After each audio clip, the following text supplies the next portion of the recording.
एक ऐसा बादशाह जिसने अपने ही पिता को कैद कर लिया और अपने ही भाइयों को मरवा दिया और 49 साल तक हिंदुस्तान पर लोहे की मुट्ठी से राज किया। कहते हैं कि वो ताजमहल कभी देखने नहीं गया क्योंकि उस महल में उसके बाप का दर्द कैद था। आखिर कौन था ये शख्स, इतिहास का खलनायक या गलत समझा गया बादशाह? आज हम खोलेंगे मुगल काल की सबसे अंधेरी कहानी, औरंगजेब की कहानी। शुरुआती राजा का बेटा औरंगजेब। साल था 1618। जहां ताजमहल का निर्माण चल रहा था वहां पैदा हुआ है एक बच्चा, औरंगजेब आलमगीर। वो था मुगल सम्राट शाहजहां और मुमताज महल का तीसरा बेटा। जहां उसके बड़े भाई दारा शिकोह को शाहजहां का वारिस माना जा रहा था, वहीं औरंगजेब था शांत और अंदर से आग भरा हुआ। उसकी आंखों में था एक सपना, सिंहासन का। सत्ता का खेल शुरू हुआ। शाहजहां बूढ़े हुए तो बेटे आपस में भिड़ गए। दारा शाह और मुर्जाशुदा और औरंगजेब। दिल्ली की गलियों में तलवारें खड़ी हुई, खून बहे, भाई ने भाई को मारा और आखिर में औरंगजेब जीत गया।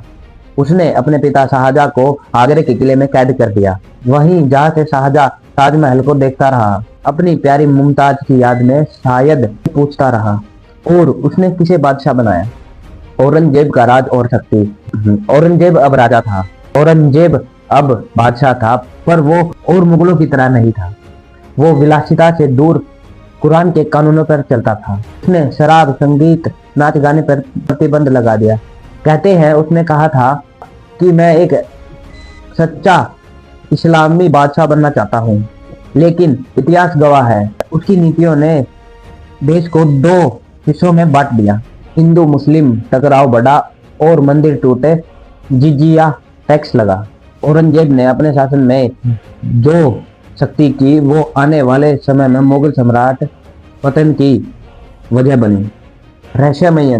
कहते हैं अपने आखिरी समय में औरंगजेब बहुत पछताया। उसने कहा था मैंने अपनी जिंदगी की कमाई से कफन तक खरीदी है।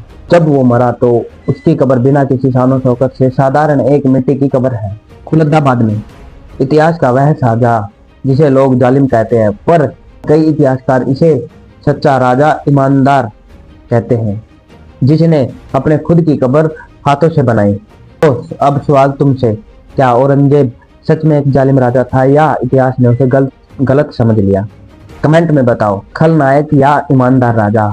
अगर आपको ये वीडियो पसंद आई है तो वीडियो को करो लाइक, शेयर, और ऐसी ही वीडियो देखने के लिए हमको करो सब्सक्राइब। तो मिलते हैं किसी अगली वीडियो में, तब तक के लिए नमस्कार।